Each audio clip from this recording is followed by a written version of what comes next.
Quand il est né, son pays était en guerre. Une guerre sale, obscure. Partout dans la ville, avait des banderoles accrochées aux édifices annonçant « El silencio salud ». El silencio salud. Le silence, c'est la santé. Silence. Silence pour la parole, mais pas vraiment pour les fusillades. L'état de siège avait été proclamé dans ce pays. Et depuis, les gens dans la rue marchaient droit, droit devant, sans se parler, sans respirer presque, droit. Pas droit à l'erreur, une erreur pire, droit au coffre des voitures fantômes. Silence. Silence pour la parole, mais pas vraiment pour les fusillades. Mais elle est sortie du ventre de sa mère au milieu d'une de ces fusillades. Elle est arrivée au monde en force, comme une boule de feu incandescente, irrépressible.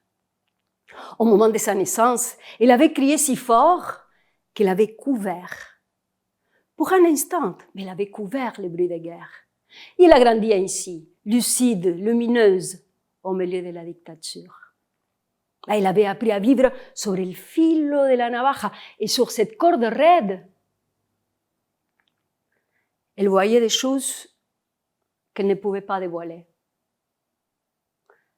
Elle entendait d'autres qu'il fallait surtout pas répéter.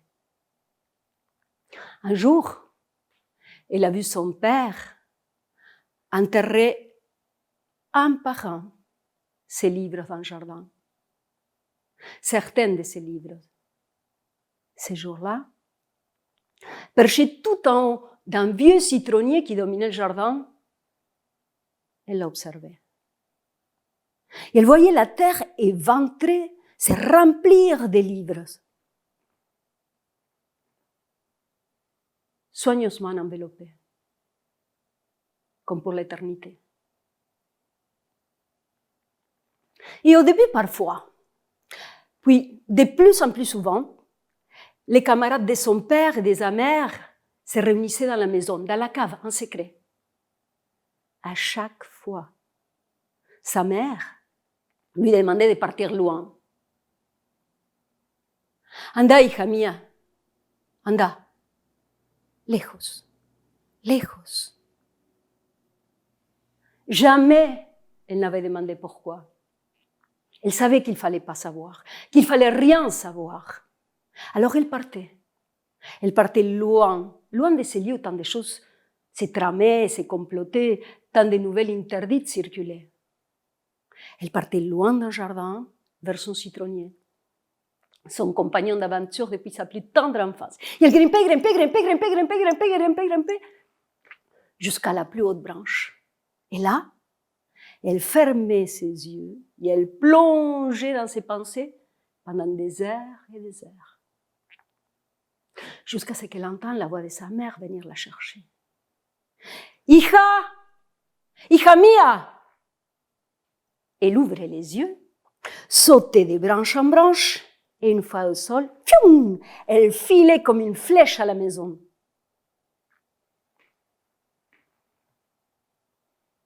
Un jour,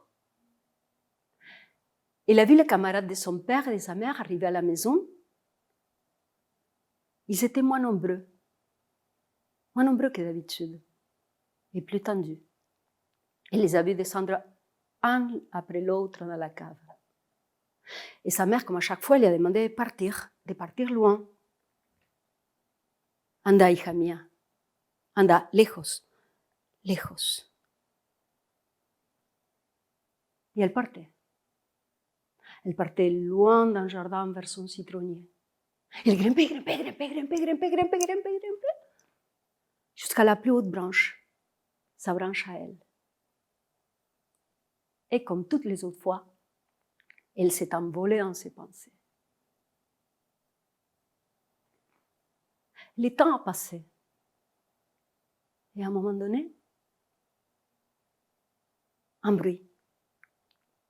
Elle a entendu un bruit au loin, un bruit brutal, un bruit que son ventre a reconnu sans connaître.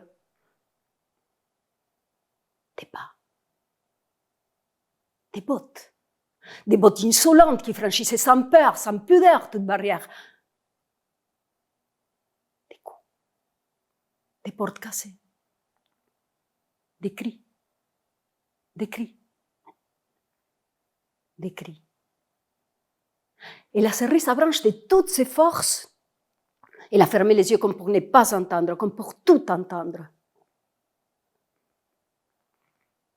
Silence. Silence pour la parole, mais pas vraiment pour les fusillades.